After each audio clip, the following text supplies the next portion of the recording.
কাকা এখন এত কথা কইছে ভাই কথা এই যে কাকা কই আমরা ছেলে কই মামুন কই বাচ্চা তো আচ্ছা বাড়িতে থাকে না আপনি মাস্টার মানুষ আপনার ছেলে এই যে তারেক রহমানের গালিগালাজ করে তারেক রহমানের এই ছেলে এটা কাকা আমি আপনাদের বলবো আমি 1980 সালে বিএনপি করি। আচ্ছা কাকা আপনি 80 সালে বিএনপি করেন আমার বাবা আমলি করতো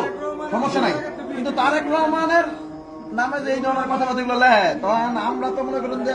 আল্লাহ নবীর পরে তারেক রহমানের মানি বাপদাদার চেয়ে বেশি মানি এমন বিষয়টা হচ্ছে গিয়া উনি তো কোনো অপরাধ করে নাই ওনারা এই যে গালিগালাজ করেছে কোন আমরা একটা কথা শুনেন আমাদের ভদ্র মানুষ আমাদের নামটা আগে থেকে আমরা চিনি আপনার ছেলেরে ফোন না করবেন যে সুলতানের রায় ছিল কালকে সকাল 10টার মধ্যে তার টাইম কালকে 10টার মধ্যে হ্যাঁ যাতে ফেসবুকে ওই যেটা লেখছে এটাতেই ওই যাতে কয় যে ভুল করছে ভুল স্বীকার করে কাকা যদি ভুল স্বীকার না করে এটা আমি লাইভে আসছি কাকা একদম মনে করেন যে সারা বাংলাদেশে দেখতেছে আমার নেতা তারেক রহমান দেখতে পারে আমার বহিষ্কার করতে পারে আমার কোনো আপত্তি নাই এর বিচার কিন্তু আমরা মনে করেন যে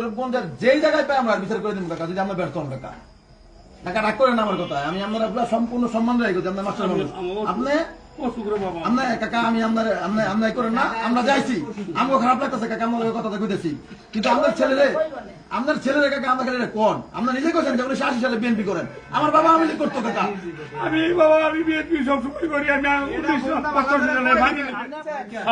আমি কিন্তু আমরা শুরু দিয়ে গেছি আরে দেখ টাকা পয়সা লেনদেন আমরা কিন্তু সম্মান ক্যাশ টাকা দিয়ে সামনে দাও ভাই সামনে দাও